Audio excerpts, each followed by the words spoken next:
inyong tanan diha. Arisap kita sa atong naandan nga tulumanon o dinhi lamang ko nakahimo sa pagpahat o pagbahin sa pulong sa Ginoo pinagi sa atong Facebook. Karon mga gabi diha sa Pilipinas o diri buntag, mayong buntag o mayong gabi kaninyo diha. Ang atong suhito karon dako kaayo makaigsunan nga atong saysayon apan sa dili pa kita moadto sa atong dako kaayo nga topiko.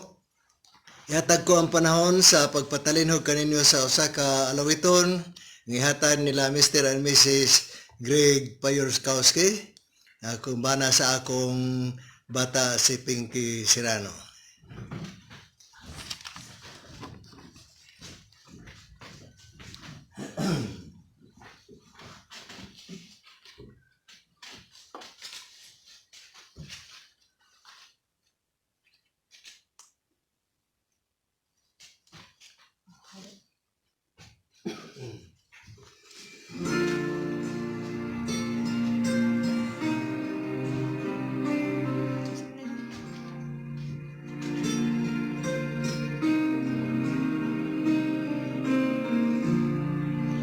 Draw me close to you.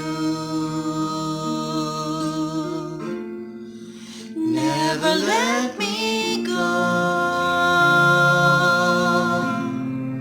I lay it all down again to hear you say that I'm your friend. You are my desire.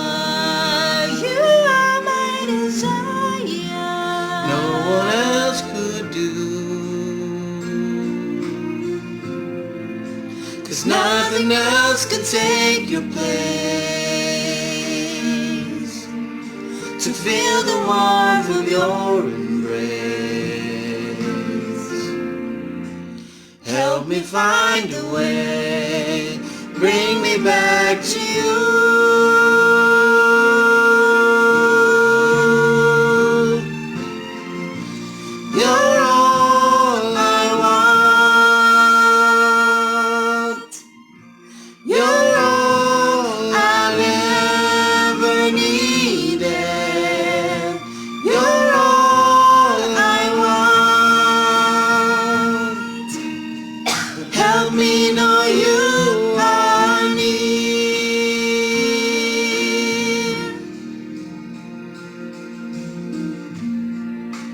Draw me close to you.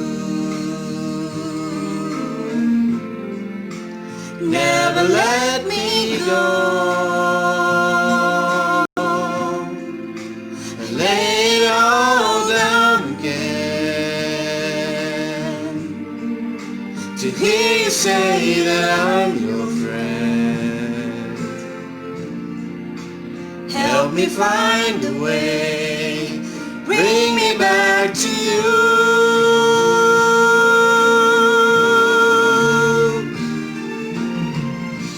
You're all I want.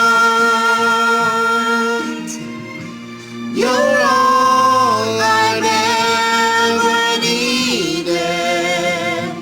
You're all I want. Help me know you. Help me know you are near. Help me know you are near.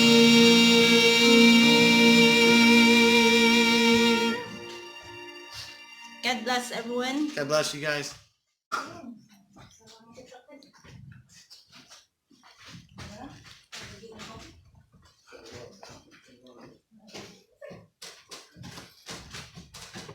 Bueno, atong nabati makaigsunan ang awit gikan sa akong anak o sa akong son-in-law.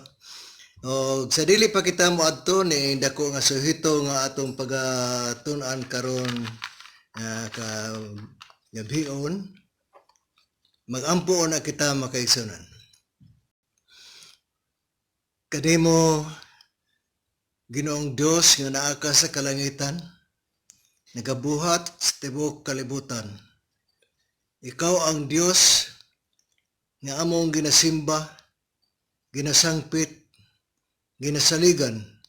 Kay walay laing Dios nga among ginatuuhan nga nagbuhat sa tibuok kalibutan.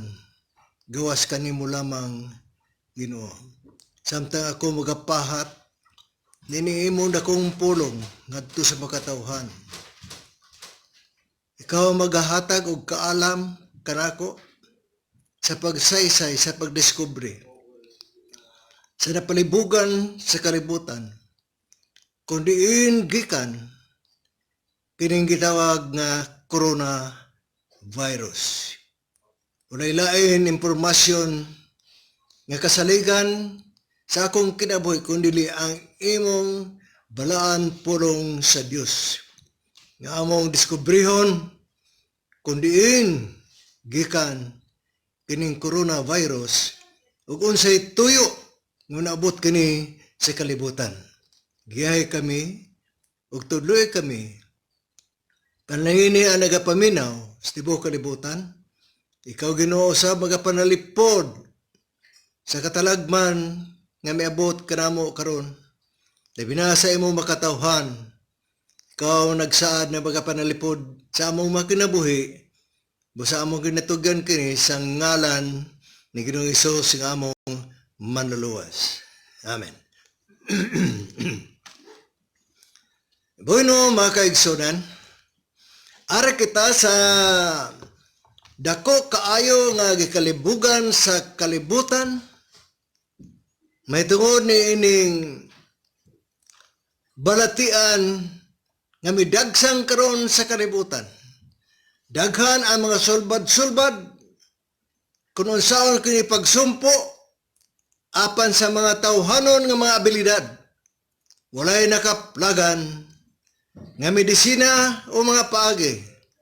Ug sa unsaon pagsumpo kining gitawag nila nga coronavirus. Ug nagpalibog ang mga tao. Kundiin kini gikan ilang huna-huna imbento kini sa mga siyentipiko. Ipasumanginlan uban nga mga nasod nga mao ang naghimo ng coronavirus. Busa ato kini saysayon mga kaigalaan. Kining tatlo ka mga ipasumanginlan natog ang akong topiko. Who is responsible of coronavirus? Kinsa gayud ang responsibilidad ni ini makaigsunan? Ang siyentipiko ba ang nag-imbento ni ini? O si Satanas ba noon ang naghatag ni ini? Tungkol kay ato nabalaan nga si Satanas adunay sabgahom kagikan sa langit? O ang Dios ba usab sa langit mao ang nagbuhat ni ini? Way lain atong gisaligan nga impormasyon makagalaan kundili ang balaan kasulatan. Mga butang nga napalibgan sa mga tao sa kalibutan, apan ang ako lamang gisaligan, kanang naay mabasa, o ang ilang mga pamatod, na mo kini, ang naghimo, pero walay mga ebidensya. Ako naanad na makaigsunan. Sa paghatag og lektura nga kinahanglan, doon na kita'y ebidensya nga mabasa. Labi na kining atong gikalibgan, who is responsible of coronavirus? Una sa tanan, atong isgutan kining masiyentipiko nga gipasuminlan sa uban nga mga tao. Nga kuno ang China o ang Amerika mo naghimo niini. Apan ibutang sa atong huna makaigsunan. Granting but not admitting. Ibutang ta nga ang China mo naghimo niini. Apan naghimo sila ni ini pero sila mismo ang naigo. Daghan ang patay sa China. Kung sila mang galing ang nag-imbento nini, kinahanglan may balo sila pagpanagang kung usaon kini nga dili sila maapektuhan. Pero tanawa makaigsunan. Ang akong patay sa China. O ka Amerika naman, nga gipasang Finland. Tanawa, kundi ang pinakadako nga kamatay. Nining coronavirus. Sa akong kabahin, imposible nga sila naghimo nini. Kay mismo sila wala makapanagang sa ilang gihimo nga imbento. Adto kita naman makaigsunan kang Satanas. Nasayod kita nga si Satanas. Gihulog kini gikan sa langit. Kay nakigubat batok sa Dios. Apa na pildi kini siya o gitambog dinhi sa kalibutan. O kining si Satanas dunay sabgahom niini makaigsunan. Apan atong masayran ayang kagamhanan dili mo na baw sa kagamhanan sa Dios. Apan ato daw hunaw-hunawon kung si Satanas bagyod ang nagpadala nining coronavirus. Tinuod ba kagalaan si Satanas adunay gahom paghimog kalamidad tungod kay atong naibalaan sa kahimtang ni Job nga gihampak ni Satanas. Si Satanas to ang naghampak. Gipatay ang tanan mga bata. Gipadalan og hubag si Job tibok lawas. Apan kung atong kuhaon ang ginsuguran niini. Nagsabot kini sila sa Ginoo. Mabasa ninyo sa Job Kapitulo 1. Nagingon ang Ginoo Satanas din kagikan. Yung Satanas din adto nga ni. Ingon ang Ginoo nakailabay ikaw sa tao nga si Job. Matarong unsay tubag ni Satanas. Oo, nagtarong ka na kay imo man gipanalanginan. Imo man giproteksyonan. Pero kuha ka ng proteksyon. Kuha ka ng panalangin. Di ba mo lapas na sa imo? Mo'y hinungdan.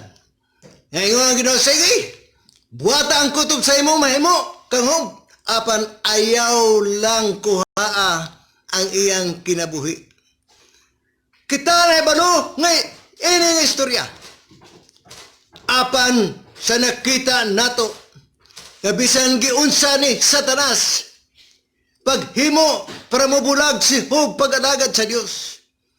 Yatagan og hubag tibok lawas. Gipatay ang tanan mga bata. Gipatay ang tanan niya mga baka og tanan mga gimoy apan. Si Job wala mo bulag sa pag-alagad sa Ginoo. Karon ato naman sayran karon. Kung si Satanas bagyod usab ang nagpadala nining coronavirus. Ato sa diskubrihon ang kinaiya sa Dios. Oo, dili nato makuha ang kinatibuk-an kung unsa gayud ang Dios. Dili nato makuha ang kinatibuk-an kung unsa gayud ang kinaiya sa Dios. Apan ato lamang kuhaon ang gipadayag kanato kung unsa ang kinaiya sa Dios ngadto sa tao.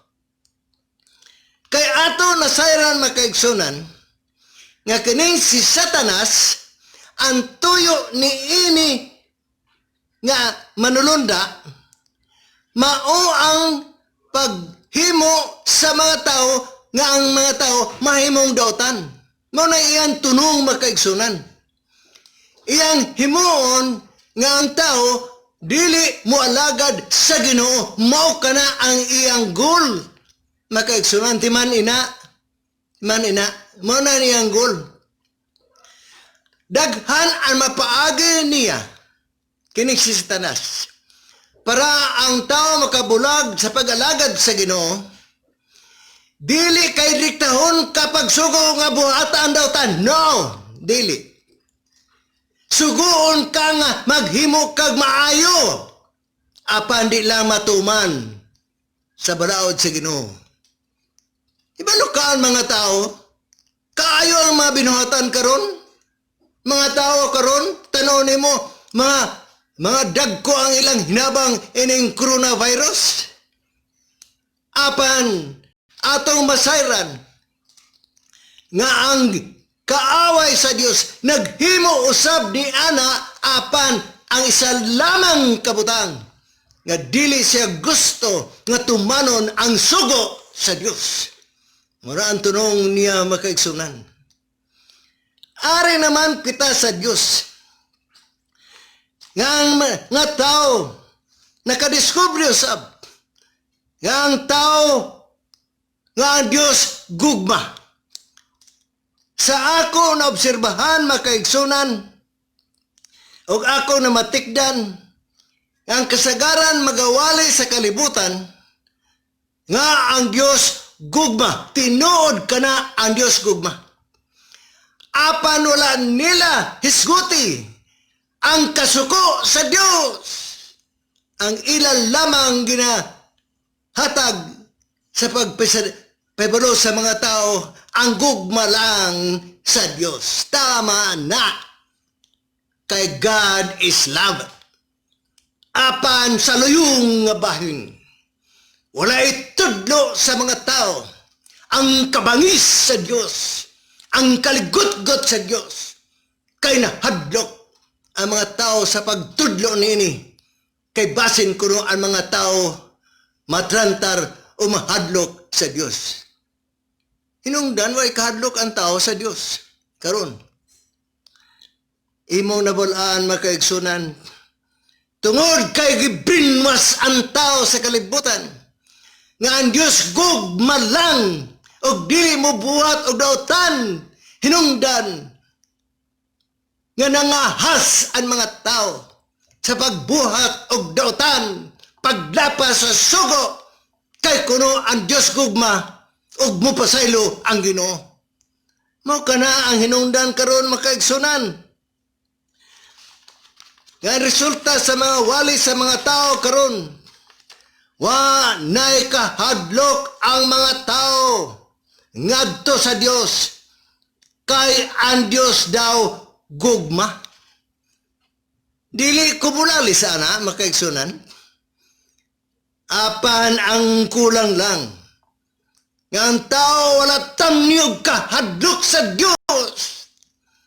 Kay gugma lang ang Dios nga nasayran ta sa panahon sa Israel. Kung giunsa sa Dios pagtratar ang Israel. Sa kapanahonan sa Israel, ibalo kita na ang Dios mukurog ang Israel. Sa diha nga magampo sila ngadto sa Dios. Dili gani kini sila mulitok sa pangalan sa Dios. Kay balaan kana ang ilang pagtagad sa Dios. Magampo sila once a year lang makagsunan. Mulitok sa ngalan sa Dios. Og ang high priest lang ang mulitok sa pangalan sa Dios tungod sa kasagrado o pagkabalaan sa Dios. Mao na ang pagtagad sa Israel sa Dios nga ilang ginasimba o kini nga Dios nga ilang ginasimba. Mao kini ang atong Dios makaigsunan nga ginasimba. Wala nato hatagi kinig pagtagad kay ang wali gugma lang ang Dios. Mao kini usahay nga mabasulan usahay nako ang uban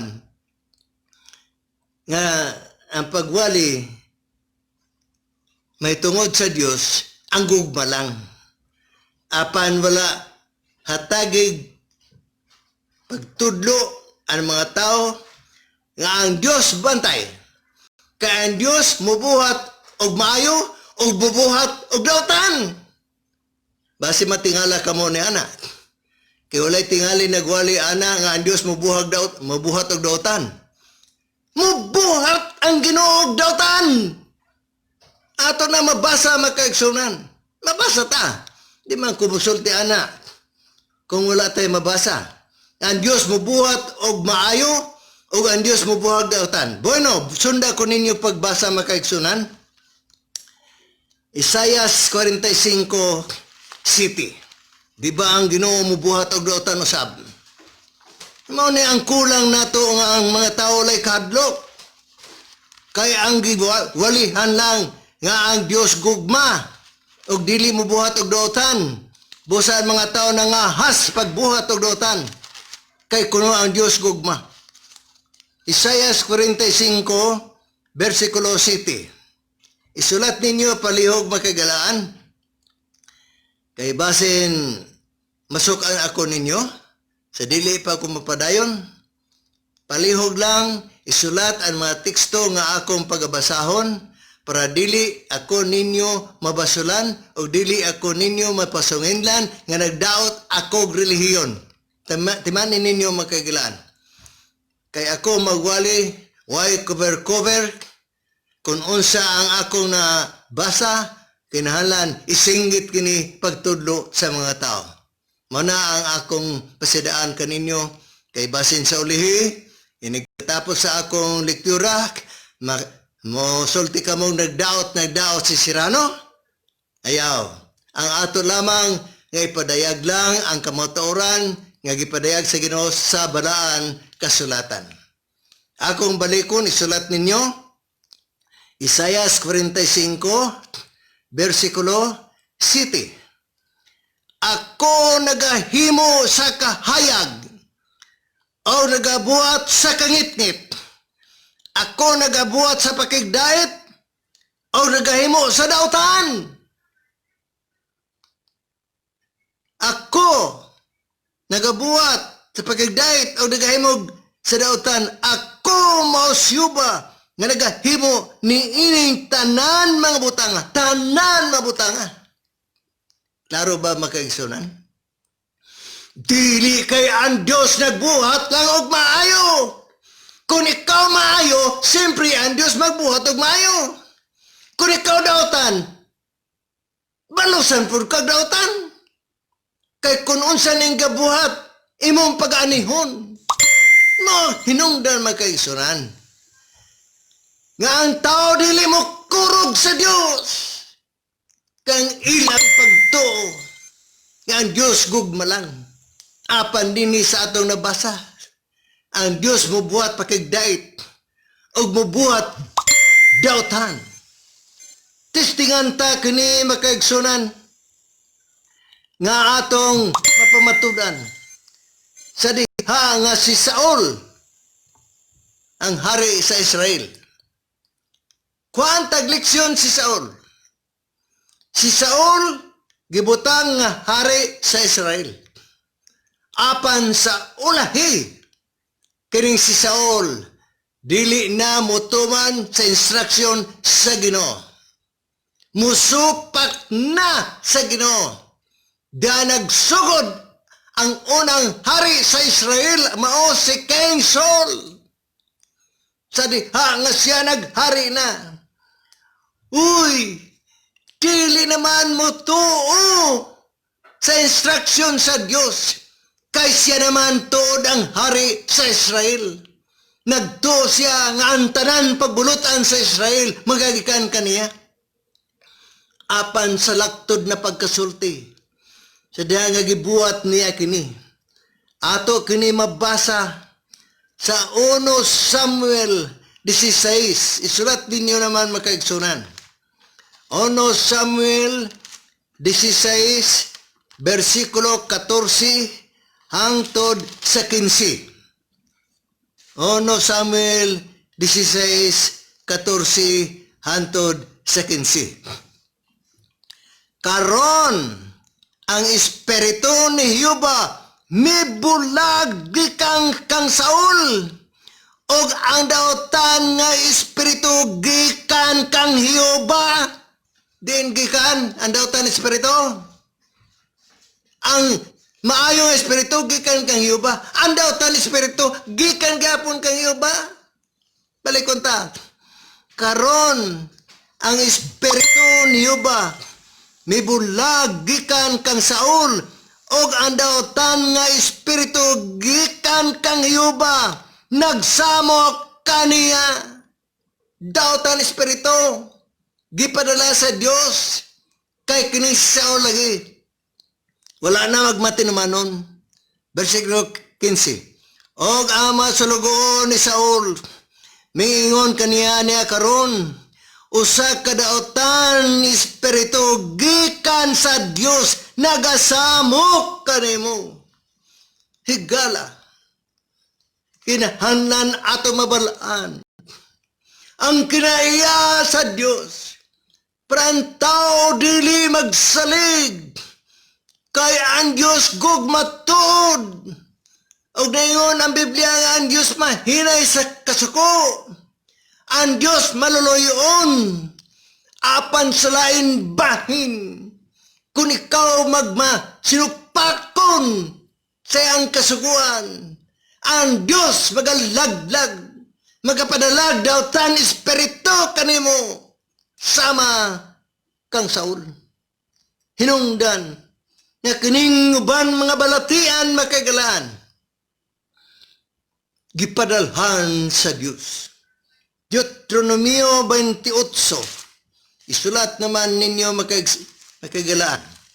Deuteronomio 28 versikulo 58 o 59. Balikon ko gyud kay dunay tiali naglista sa teksto para inyong ma-review sa pagbasa sa inyong kaugalingon Biblia. Deuteronomio 28, 58 o 59. Nasa igingon diri? Kung ikaw dili magbantay sa pagbuhat sa tanan nga mapulong ni ining nga kasuguan, di man ang kasuguan importante mga kaigsunan. Kondisyon sa Ginoo. Kung ikaw dili magbantay sa pagbuhat sa tanan nga mga pulong ni ining kasuguan nga nasulat niini nga basahon, nga pagakadlukan mo kining ngalan nga may mayaon og makalilisang nga ngalan siyuba nga imong Dios.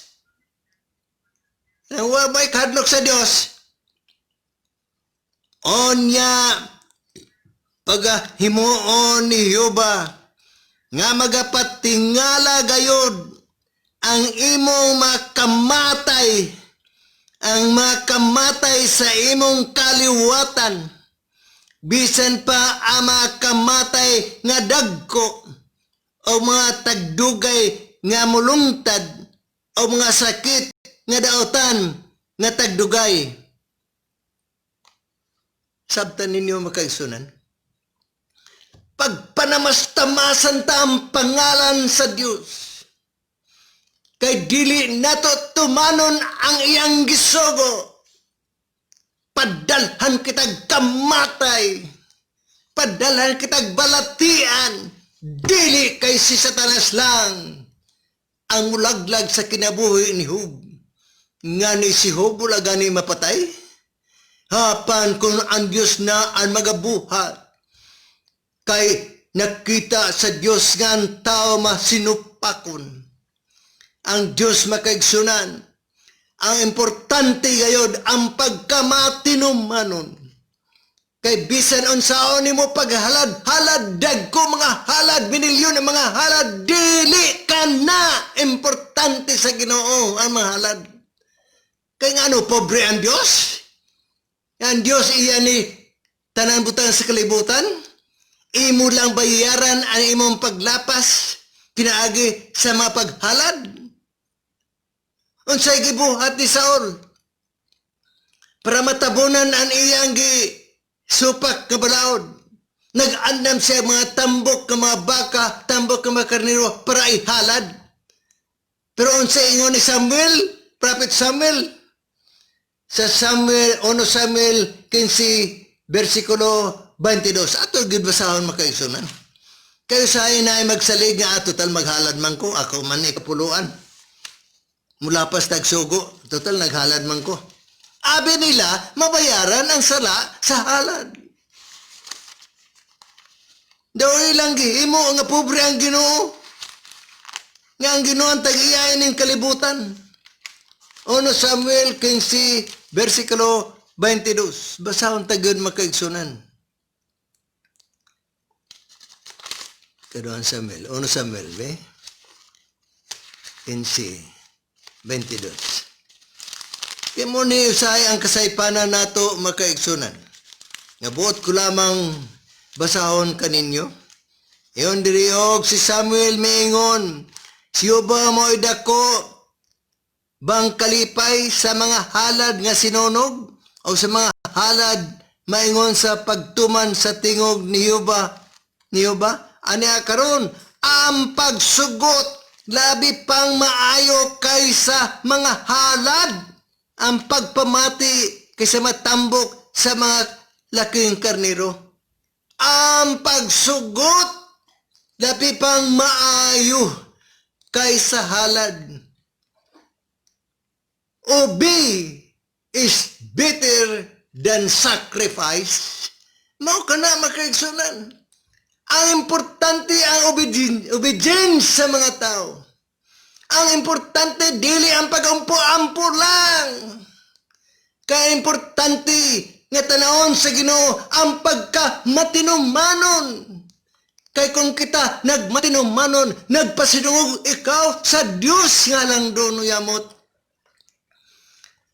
Kung atong tanawon karon makaigsunan, na leksyon kita unsay gihimo sa Ginoo sa Sodoma o Gomora, nasayod ka mo ni ana?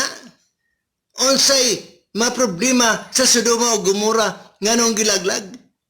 Kay nahimong dautan kini nga syudad. Nagunay ang lalaki, nagunay ang babae, nagunay. Gilaglag sa Dios kini nga syudad. Kay nahimong dautan kini nga syudad. Kung itan-aw nato karon sa atong kahimtang, sa atong kalibutan, ikumparar sa Sodoma o Gomora, pagkadako makaigsunan ang kalahian, labaw pa sa pagkarotan ang atong kalibutan. Mao na nga atong mabasa makaigsunan ang kinaiya sa Dios nga bisan pa ang Dios gugma apan naay pagkasuko. Pila ka mga anyo ang gibuhat sa mga tao sa pagsupak sa balaod sa Dios. Nagsalig sila kay gikan sa unaantod karon wala man dayon kastigo ha sa Ginoo. Bisan pa naglapas ang mga tao sa balaod sa Dios, apa nagsalig sila kay dili man dayon pitkon ang dalunggan kay naghimog dautan. Nangahas ang mga tao sa paglapas sa balaod sa Dios, tungod kay dili dayon pareho sa una nga diha-diha ikaw silutan dayon sa Ginoo. Apan karon kay puno na sa grasya, niana kita sa panahon sa grasya. Ang Ginoo nagpailog gihapon sa pagkarautan nga gihimo sa tao. Apan kanang pagpailog bantay kay may limite ni ana makaigsunan. Di kita magsalig. Bisan pa ang Diyos naghilom-hilom lamang sa gibuhat sa mga tao nga dautan sa kalibutan, nangahas pagsukol sa Dios, nagpailog gihapon ang Ginoo. Kaya ang Ginoo maluluyon. Mabasa ta na nga ang Ginoo nagpailog, pero sa iyang pagpailog taas kaayo makaigsunan ang iyang pagpailog. Moabot ang panahon nga mapuno na ang iyang pagpailog. Isayas 42, versikulo 14. Sulat ninyo makaigsunan. Isayas 42, versikulo 14. Ako naghilom sa taas na mga panahon. Tanawa? taas ka pa noon, nag-ilog, pailog ang Ginoo. Ako, wala magatimik. Wala mo action lang ang Ginoo niya na. Ako wala magatimik. Og nagapugong sa akong kaugalingon. Gipunggan sa Ginoo ang iyang kasuko. Wala lamang kini siya magtimik. Naghilom sa taas nga panahon. Karon ako mo singgit sama sa usa ka babay nga nanganak. Ako mo hinga-hinga og kutasan. Noabot na gyud ang panahon nga dili na magwanta sa Ginoo ang iyang pagpailob. Gikumparar kini sa babae nga tali anak. Ako naghinga-hinga. Kanang purong hinga-hinga. Bantay ko ng tao gani masuko. Usay halos di na makaginawa. Kay tungod sa iyang kasuko. Amo ang Ginoo. Ako mo singgit. Sama sa babae nga tali anak. Gisakitan ang Ginoo sa gibuhat sa tao karon. Miabot na gayud karon ang pagpailob sa Ginoo. Kay gilapas sa mga tao ang balaod sa Dios. Atong masayran makaigsunan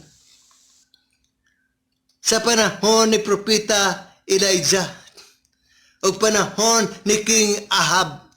Nasayod tingali ka mo ni ana. Si King Ahab sa ulihi, naghimog dautan. Gipasimba ang Israel sa mga larawan nga linilok.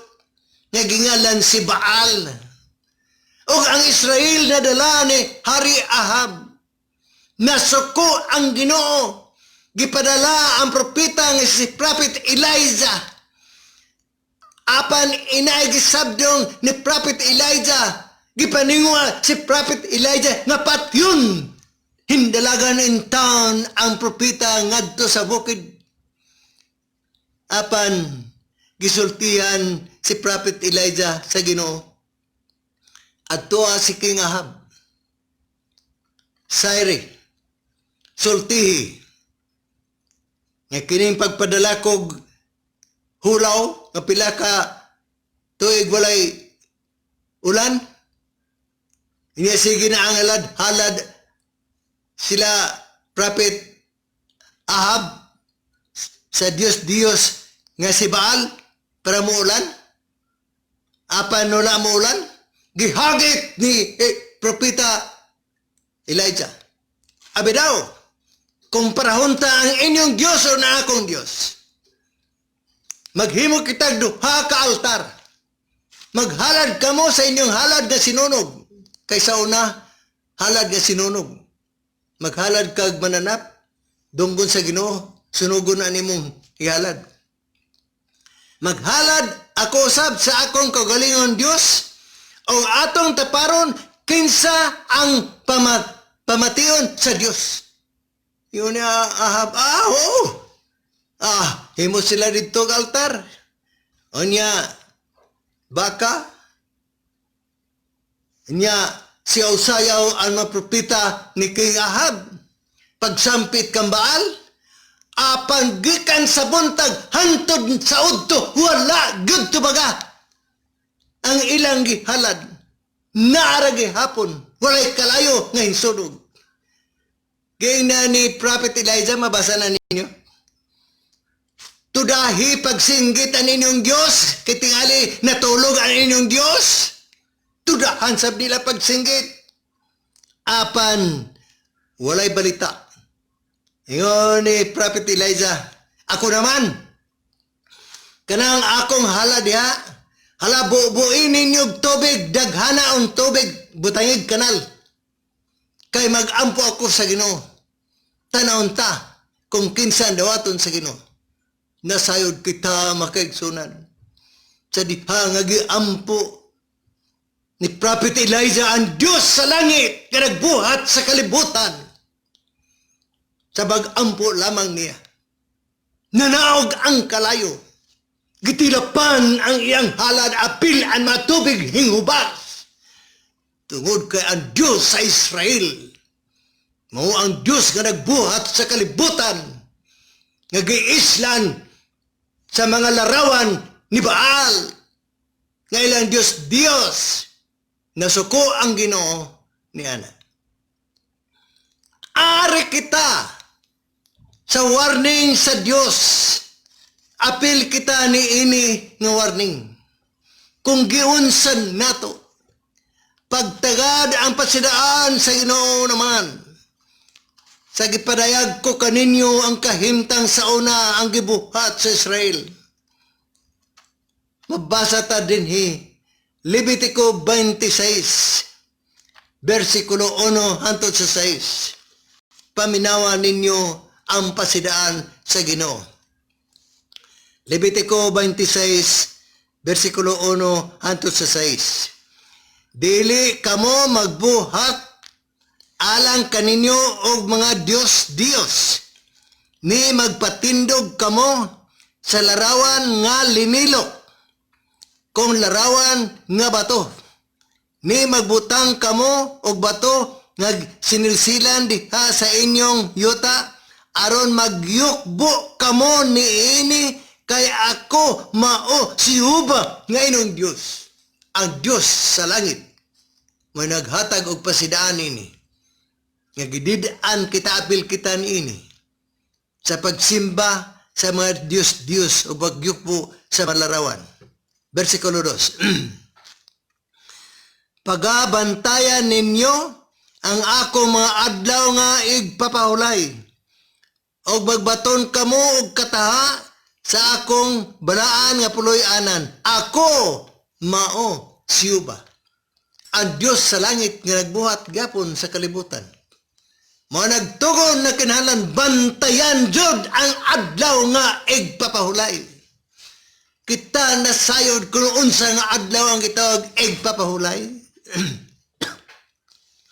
Kay naana sa napulo ka mga sugo. Basahon ninyo kanang napulo ka sugo sa Exodo 20 versikulo 1 hangtod sa katapusan. Nga ang primerong sugo di magbaton og lain nga Dios. Ikaduha, dili magbuhat og larawan nga linilok. Bisan dagway sa langit og sa yuta, og dili mo yukbo kaniya, isa ka na nga sugo. O ikaapat na sugo, hinumduman mo ang adlaw nga igpapahulay. Unom ka adlaw, magabuhat ka mo. Sa ikapito ka adlaw, magapahulay. Kay ang Diyos nagbuhat sa langit og sa yuta. Nga no importante ang igpapahulay. Kay kana nga adlaw makagalaan. Mao kana ang adlaw nga handumanan sa pagbuhat sa kalibutan. Kasi nang kapagbuhat sa kalibutan, di ka maghimog handumanan. Bisan pagani ang mga hero nga mga tao, butangan paganig estatwa. Bisan si Dr. Si Rizal nga nakahimog maayo nga binuhatan sa Pilipinas, naghimog Rizal's Day, kana pa ang Dios nga dili maghimo siya handumanan nga adlaw para ang tao may numdum nga dunay Dios sa langit. Sa Genesis 2 versikulo 1-2 mao kini ang hinungdan nga dili gyud ipalapas sa Ginoo kanang balaan nga adlaw kay handumanan kana sa pagbuhat niya sa kalibutan para ang tao masayod nga dunay Dios nga nagbuhat sa kalibutan. Pahulay sa Sabado. Kaya nabalo na kita makiksunan kung saan adlaw ka nang igpapahulay. Wala lamang hatagig importansya sa mga tao. Kanang gitawag nga adlaw nga igpapahulay nga Sabado. Wala lamang hatagig importansya. Ezekiel 20 versikulo 12-20, timaan pati ka na sa Diyos sa iyang katawan. Naingon ang Ginoo, balaana ang akong adlaw papalay aron mahimong usa ka timaan. Taliwala kanako kaninyo aron kamo makaila nga ako mao si Jehova nga inyong Dios. Timaan, silyo, marka sa katawan sa Ginoo. May balaan sa Dios kung kinsa ay makatawan kay may timaan. Pareho sa imong karabaho o kanding. Kung walay timaan, makuha na sa lauban tao. Pero kung may silyo ka, may timaan, mabawi na nimo. Mao na kay nung danon makaigsunan na wala lamang tagda sa mga tao kanang pasidaan sa Ginoo nga adlaw nga igpapahulay. Atong masayran kini nga pasidaan nga naghatag ang Ginoo og saad na kung lamang tumanon nato, ha? Tanong ang saad sa Ginoo, kung lamang tumanon nato. Padayon ko, kung magalakaw kamo sa akong kabalauran, og pagabantayan ninyo ang akong mga sugo, og pagabuhaton ninyo sila, nan ako magahatag kaninyo sa mga ulan, sa ilang panahon, og ang yuta magahatag sa iya maabot, og ang mga kahoy sa kapatagan magahatag sa ilang bunga, og ang inyong pag-iok magadangat kaninyo sa pagpamupo, og pagpamupo magadangat sa tingpugas, og magakaon kamo sa inyong tinapay sa pagkabusog, o magapuyo kamo sa walay kadautan diha sa inyong yuta kung tumanon lang. Ate manina, kay may kondisyon makaigsunan. Mubuhat ang Ginoo og maayo basta ikaw maayo pod. Pero kung dautan, di ba lusang kag dautan? Muna nga ako gipisadaan kaninyo nga ang Dios mo buhat og dautan og buhat og maayo. Versikulo 6. Og magahatag ako og pakigdait og walay bisan kinsa nga mahadlok kaninyo. Og pagabuhaton ko ang pagkuha sa dautan og mga mananap gikan sa inyong yuta og dili magalabay sa inyong kayutaan ang espada. Mao na ang saad sa Ginoo kung tumanon lang kin iyang pasidaan. Nga duha lamang kasugo din niya ang gikutlo niya sa napulo kasugo timan ina. Dili magluhod og larawan og dili maglapas sa adlaw nga igpapahulay. Karon atong masayran makaigsunan. Unsay hitabo sa atong kapanahuran karon? Tanawa ang mga tao sa kalibutan. Gibantayan ba nila ang pasidaan sa Ginoo? Nga naghatag pasidaan ang Ginoo nga dili magsimbag larawan? Apan tanawa karon sa atong panahon makaigsunan. Giunsa ang balaod sa Dios nga dili magluhod o larawan? Dili lamang kay nagbuhat sila larawan diha sa ilang simbahan, kundili naghimong dakong estatwa o giparid sa Manila makaigsunan. Di ba isa kadakong insulto sa Dios nga nagbuhat sa kalibutan? Giislan sa Dios nga sinaksak sa kahoy. Giislan sa ang Dios nga nagbuhat sa kalibutan. Wala na'y katarungan nga ang Dios dili masuko. Kay inyong gihagit ang Ginoo. Nasayod kamo kung sa hitabo sa Manila sa Enero 9 nga daghan nagparid sa Blacks Nazareno. Lilibu ang mga tao nga nagparid, mga tao nga walay alamag sa Biblia nga gidadili kana sa Biblia. Apan kay nagsunod-sunod lamang sila sa Pangulo sa ilang simbahan. Walay tinunan nga insakto sa balaan kasulatan. Nga ang Diyos nagadumili niya na. Nasayod kita kung sa gibuhat sa linibok ka mga tao. Nagpunsiso para mo halok lang kuno sa tiil sa maong larawan. May mga OFW nga hinguli para lamang mo halok sa tiil sa larawan. Kung giunsa ninyo ang balaod sa Diyos. Nga nagsaad ang Ginoo, nagtudlo ka ninyo, nagtudlo ka nato, nga nabdili magbuhat og larawan nga linilok. Tungod sa ilang gibuhat, mga kagalaan, akong basahon ang reaksyon sa Ginoo. Sa diha nga ilang gibuhat kini. Unsay reaksyon sa Ginoo? Salmo 78:58. Isulat naman ninyo para dili ako sukan ninyo makaigsunan. Kaya ako magtudlo sa mga tao walay cover-cover. Para ang tao makasabot. Inhangnan iduot. Pagtudlo ang pulong sa Dios sa walay lipod-lipod. Unsay reaksyon sa Dios.